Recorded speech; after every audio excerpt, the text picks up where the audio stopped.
Hi Sagittarius, welcome to your weekly forecast for December 30th through January 5th. That feels so weird to say. We're going to see what's happening for you guys for the week ahead with this deck here, and then we're going to pull an angel card for you with this deck here. So let's get right on in, my darlings, and see what's happening with Sagittarius, Sun, Moon, and Rising. One more shuffle here. As always, guys, I will include the decks that I'm using in the description of the video. Monday, Tuesday for Sagittarius, please. Wednesday, Thursday for Sagittarius, please. And Friday, Saturday, and Sunday for Sagittarius, please. All right. Monday, Tuesday, you guys have 9 of Cups. Well, isn't it good to be you? You have wishes coming true, things being fulfilled. You are receiving things that make you happy. Oftentimes, 9 of Cups is some wish coming true. So something you've been hoping for, something you've been working on, you know, it's coming your way. Like it's kind of landing in your lap, so to speak. I will say one thing about 9 of Cups. Those of you Sagittarius where maybe you have negative people in your life, sometimes when we have a 9 of Cups moment, there are people that want in on it, and when we don't let them in on it, they try to make us feel guilty, or they try to make us feel bad in some way, like we're being selfish, or we're keeping everything to ourselves, or we're letting things go to our head, blah, blah, blah, blah, blah. You know, so if you have something like that happening, don't pay it no mind, guys. Don't pay attention to it. Don't let anybody come in and take away from this moment. Okay, so whatever's happening for you Monday, Tuesday, you're coming into a positive upswing, upshift, upgrade, glow up, blow up, whatever you want to call it. But you're coming into this really positive energy of wishes being fulfilled. There's also a sense of like abundance. For some reason, I feel some of you are like wanting to treat yourself or do something for yourself. This is a very specific message. It's not going to be for every single one of you, but I feel that this is something that somebody needs to know as like a confirmation, and that's why Spirit's telling me to say it. I feel that someone's been dating, or some of you have been dating or dealing with some kind of a gold digger kind of person, and I feel something is happening where they've been maybe like, you know, you've been speculating this about the person. Like, I think this person's only into me for my money, or I think this person's only into me because they think I'm like their, you know, their free lunch or their meal ticket here or something. And I feel something is happening where you're telling them no, and they're like trying to pressure you into it, or they're almost giving you an ultimatum, like, you better do this for me, or you better take me here, or you better do this, or like, or else. And you're like, okay, bye. Like, I just feel like you have this energy where you're saying no, and it's feeling really good for you, because you're like, you're feeling good that you don't have this power over me, that if you want to leave, then you can leave. I don't really give a damn. Like, if you want to go, go, right? You're not going to push me in the corner like that. And I feel some of you are feeling good for 2 reasons. Number one, I feel like the person's going to throw a hissy fit but not go anywhere because they've got it pretty good with you. Number 2, I feel like you're feeling good that you don't have that pressure or that stress, like you're holding on to what belongs to you. And I feel like you're also kind of getting a confidence boost out of that. You know, where you're like, yeah, you know, they're not going to go anywhere because they already have it good.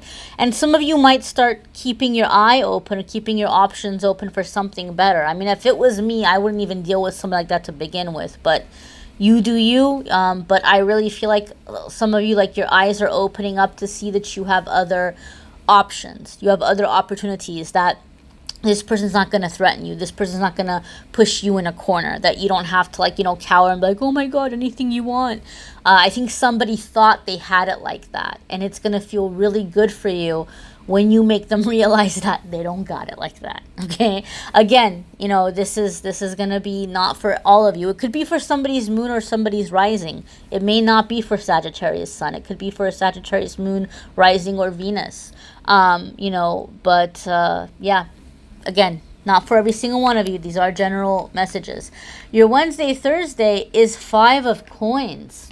Okay, Sagittarius. So you're getting ready to make some changes. You're getting ready to go off in a new way.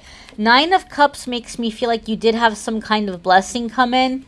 Something financially that's coming in that maybe you might be keeping to yourself.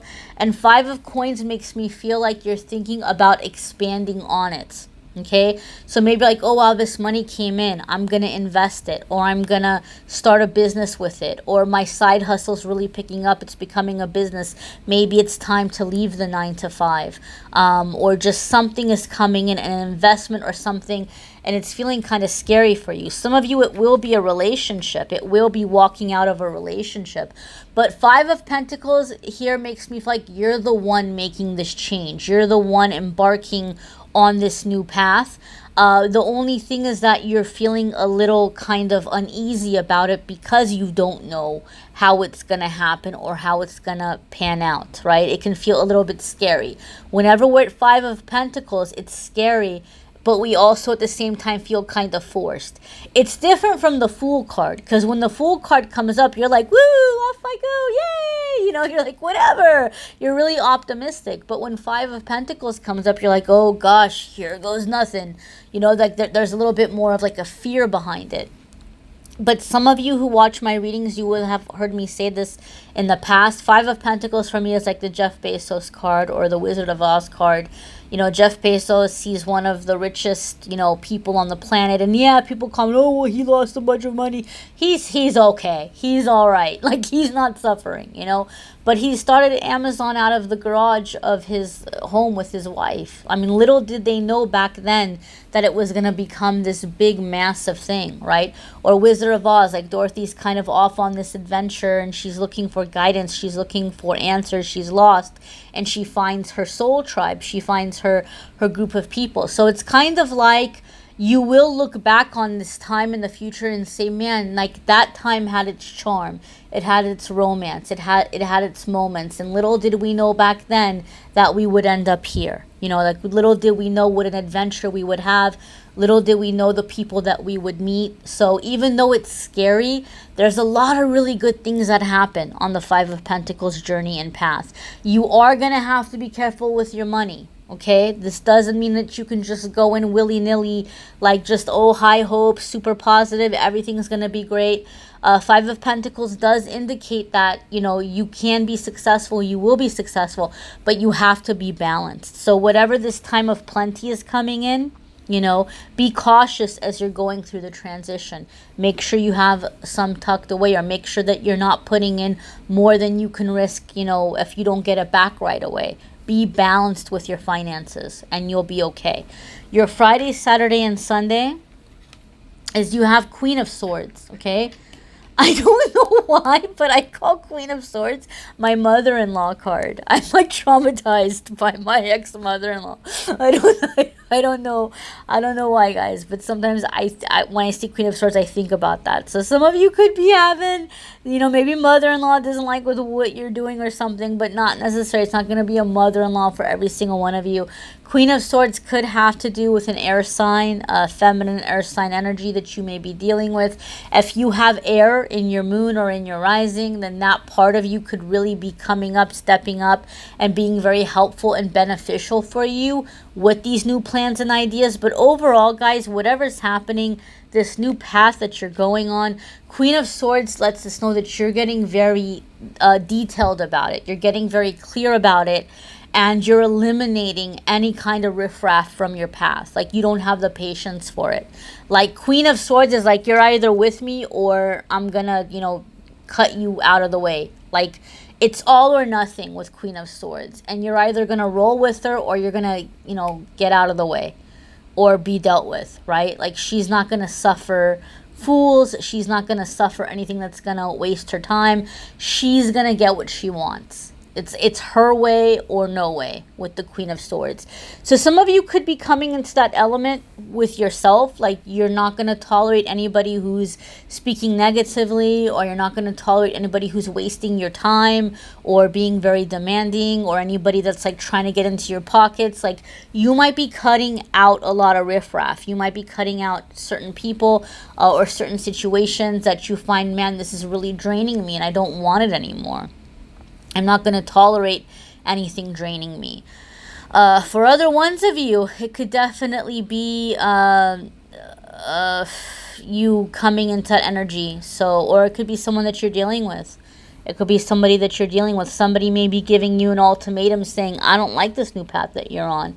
Because this is a general reading, it's going to resonate with you guys in different ways. So if you're curious about the Five of Pentacles or the Queen of Swords or how it might be, you know, showing up in your life, it might be a good idea to watch the moon sign and rising sign, your moon sign and your rising sign, and see what cards come up in that part of the week, and see if you can put the messages together and make a little bit more of a personal message for you out of the general videos. You can definitely try that.